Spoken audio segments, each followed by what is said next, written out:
So the limitation of a chi-square test is that it will be invalid if expected frequencies are small. That means if any cell has expected frequency of less than 1, or if more than 20% of the cells have expected frequency of less than 5.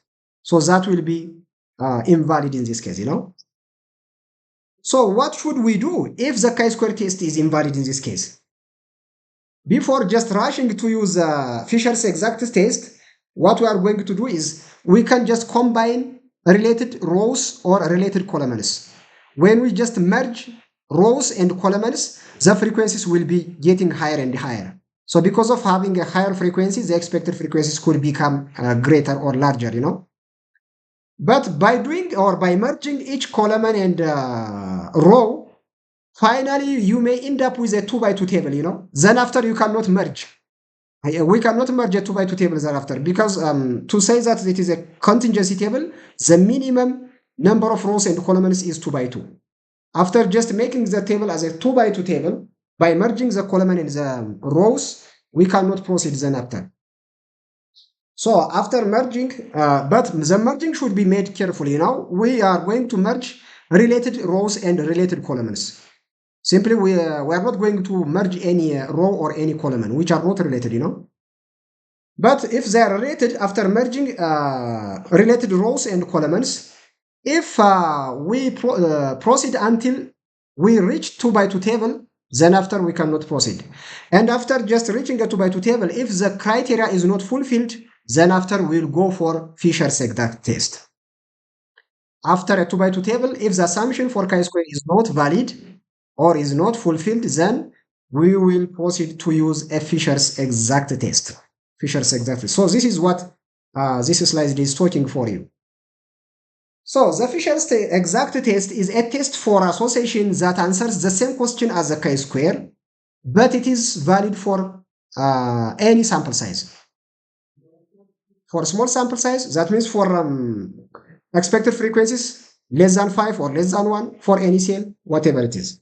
But in practice, Fisher's exact test is only used for small samples where the chi-square test is invalid, In practice, we use the Fisher's exact test when the criteria for chi-square test is invalid.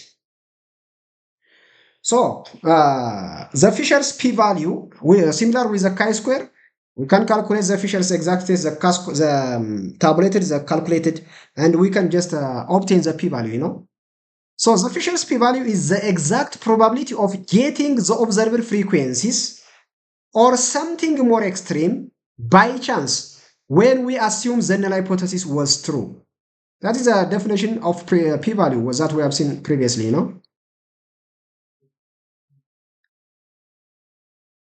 So now let's have this example now. Suppose we carry out a clinical trial and randomly allocate 6 patients to treatment A and 6 patients to treatment B. So the outcome is given as follows in the table.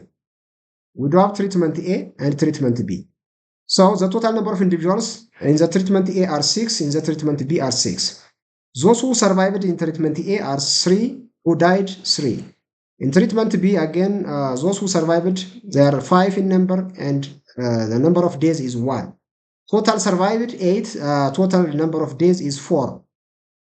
So if you calculate, this is observed frequency. If you calculate the expected frequency of this table, the criteria will not be fulfilled, some of the expected frequency will be less than 1, and more than 20% of the expected frequency will be less than 5.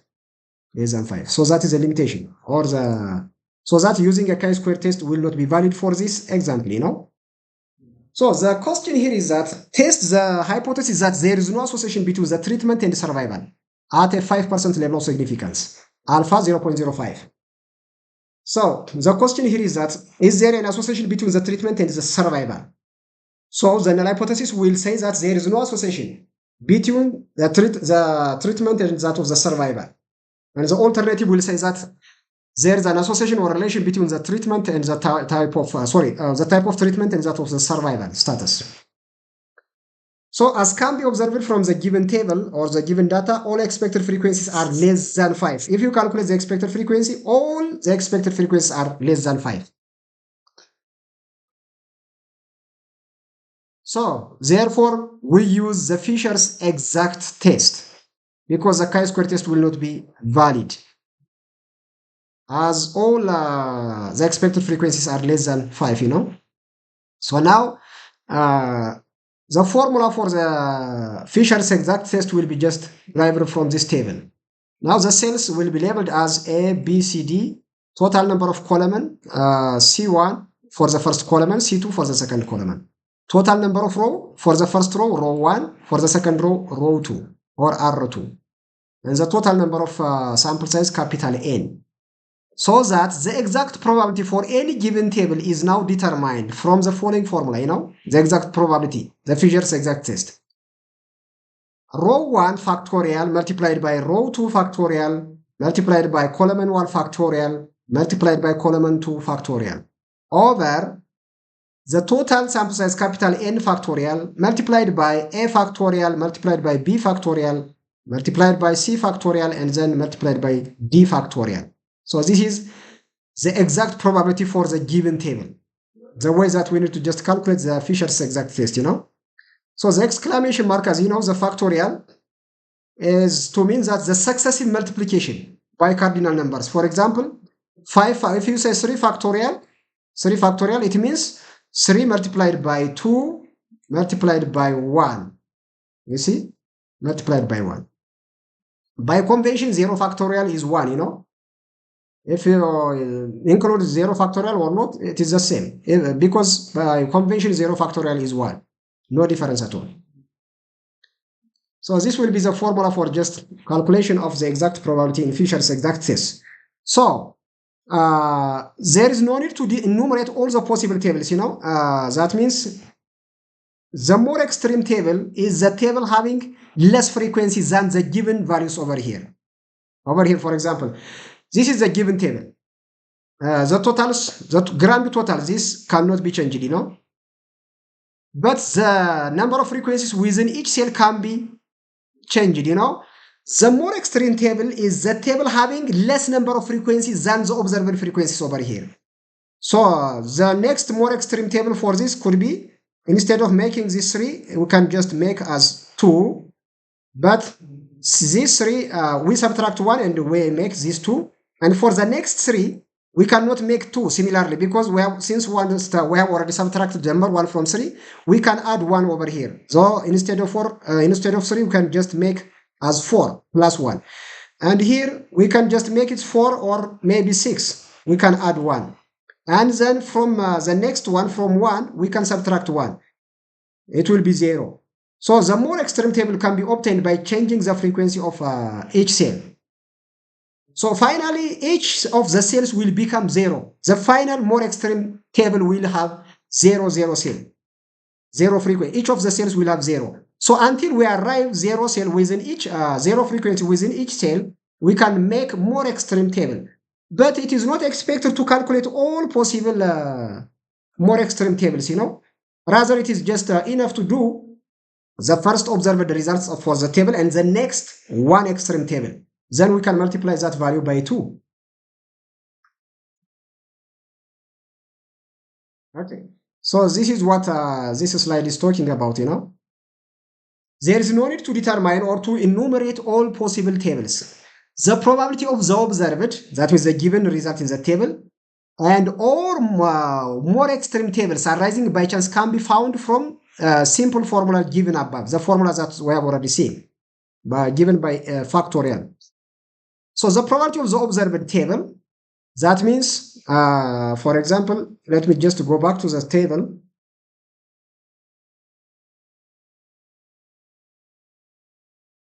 Yeah.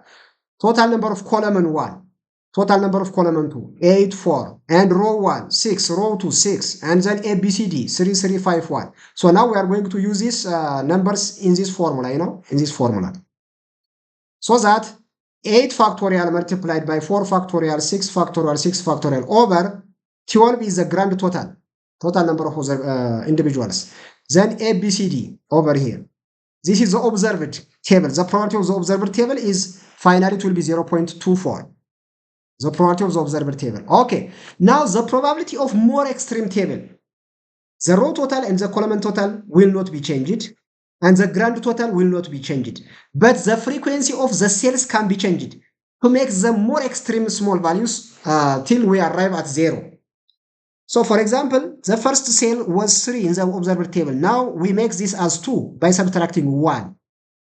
Okay, we have subtracted 1. For 5 now, the next cell, it was 5.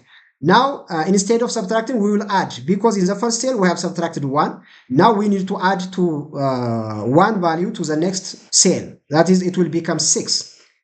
Okay, now, for this number 3, since it is similar with number 3, we cannot subtract again number 1 from 3 2 times, So instead of subtracting 1, we need to add 1 for 3. It will be 4.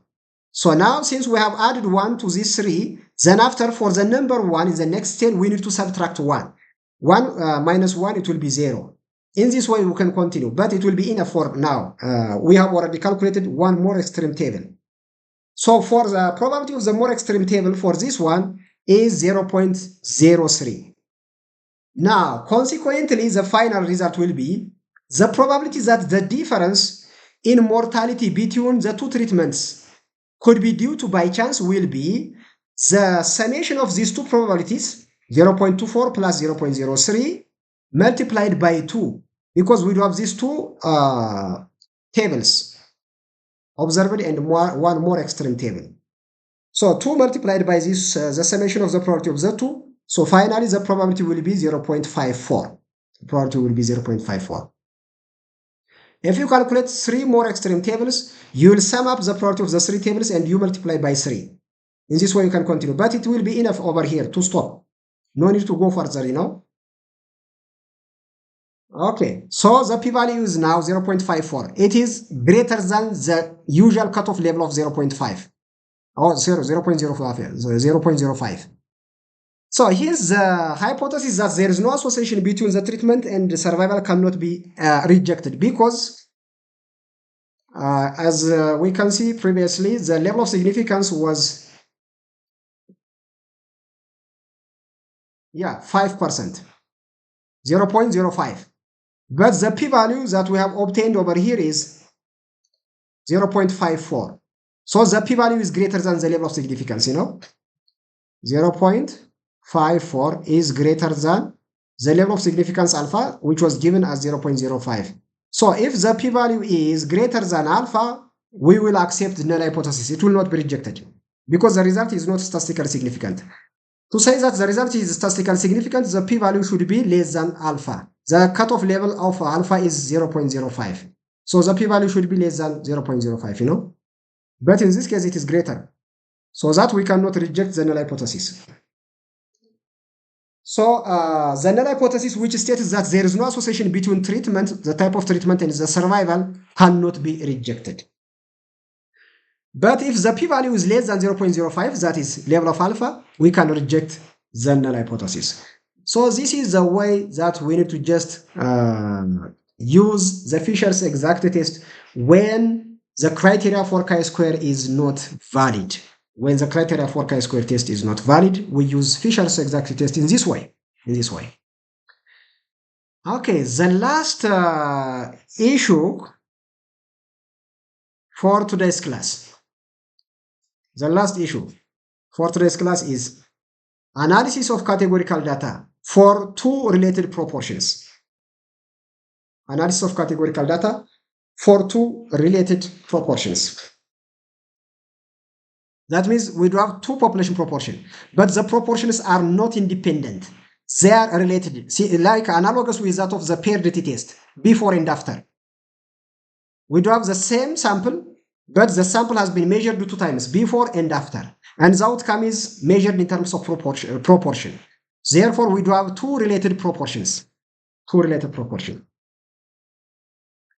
So, related groups, the two groups are related or dependent. Each individual may be measured 2 times, before and after. So, every individual is classified according to whether the characteristic is present in both circumstances. That means both before and after. Or one circumstance only, before maybe or maybe after. Or neither. The circumstance was the disease may not be present in neither of the conditions.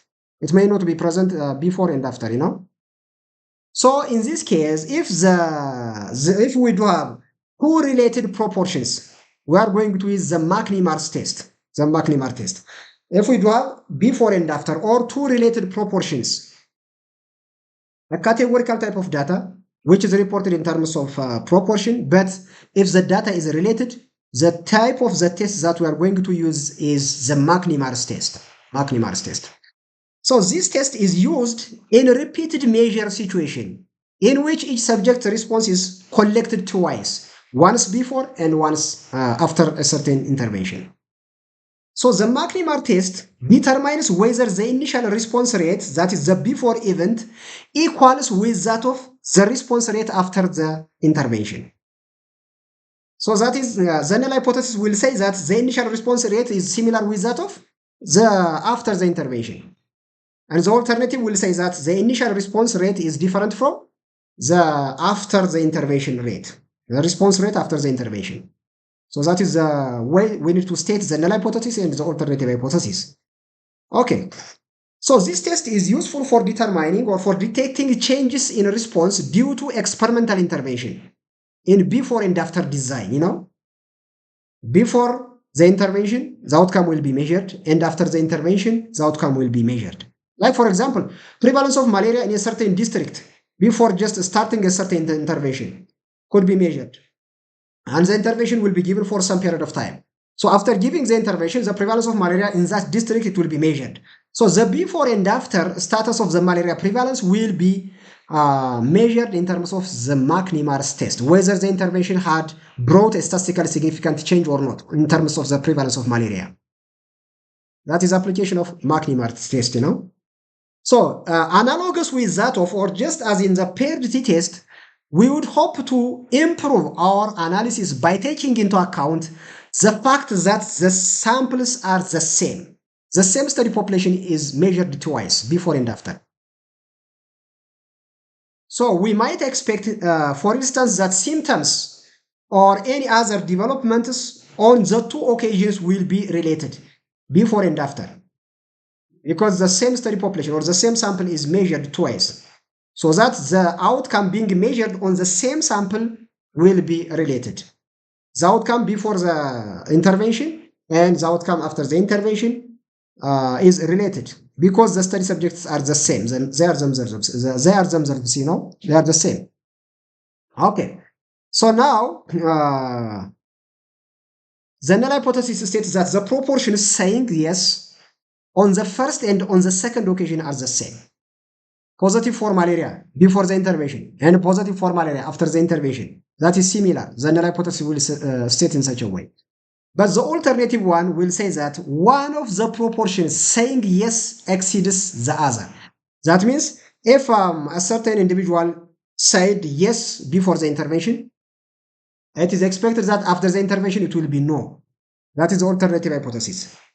That is the alternative hypothesis. So the test statistic, that is the McNemar test, labeled as chi-square still, labeled as or denoted as x square for this McNemar's test, will be in bracket the absolute value of Fyn. Fyn is the frequency of yes and no.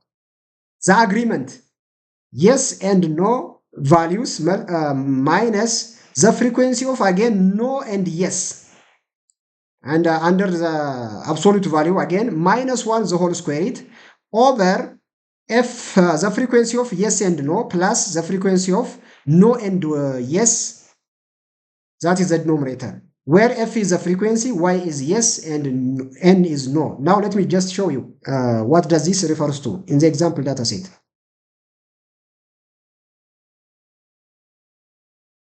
Okay, over here. The frequency of yes and no over here. Before the test and after the test, Before the test, it says yes, but after the test, which says no. The intersection of yes and no is 44. So the frequency of Fyn in this case is 44. Okay, now the frequency of no and yes. Okay, the frequency before the intervention, which says no, and after the intervention, which says yes, the intersection of the two, FNY is 95, you know? FNY is 95 now. FYN, in this case, frequency of yes and no, the intersection of yes and no, that is 44. The frequency of no and yes, in this case, no and yes, that is 95. You see, these numbers will be replaced in that formula. You subtract 1 and then square it, and then you sum up these two frequencies in the denominator, you know, in the denominator. So this is the way that we need to just calculate the McNemar's test. So the absolute value of Fyn minus Fny minus 1 the whole square over the summation of Fyn and Fny. I think by now it is very clear for you what does ifs Fyn and Fny refers to. So using this formula, we can just do this example. So it is referred to the table of the chi-square distribution. We use the chi-square distribution for the McNemar test and even for the Fisher's exact test, you know. But the degree of freedom for McNemar test is always 1. It is referred to the table of the chi-square distribution with 1 degree of freedom, and the significance will be decided. That means if the p-value is less than the alpha, it will be rejected, but if the p-value is greater than alpha, it will not be rejected. So the example given over here is about comprehensive knowledge of members of a given community about HIV/AIDS, you know. Before and after they were given health education.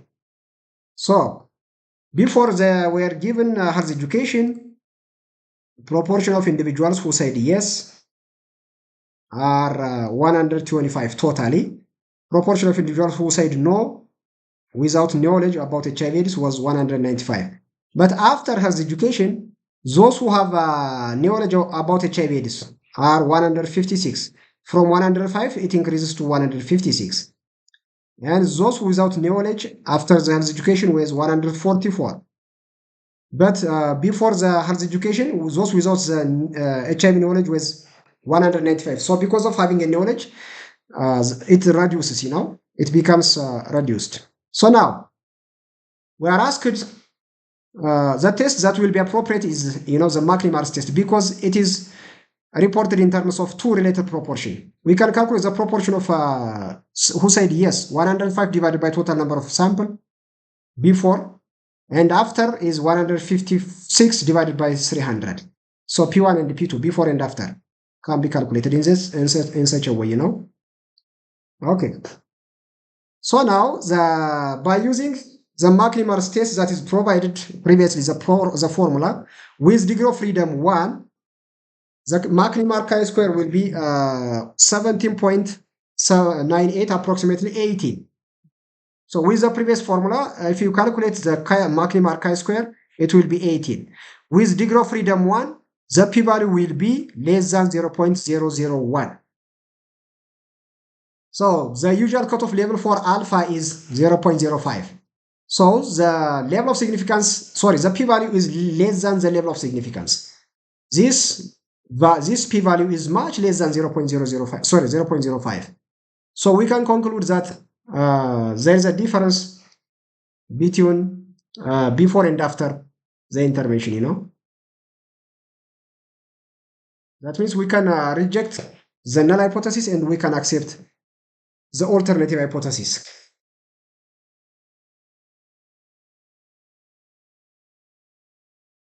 So this is all about categorical data analysis in general.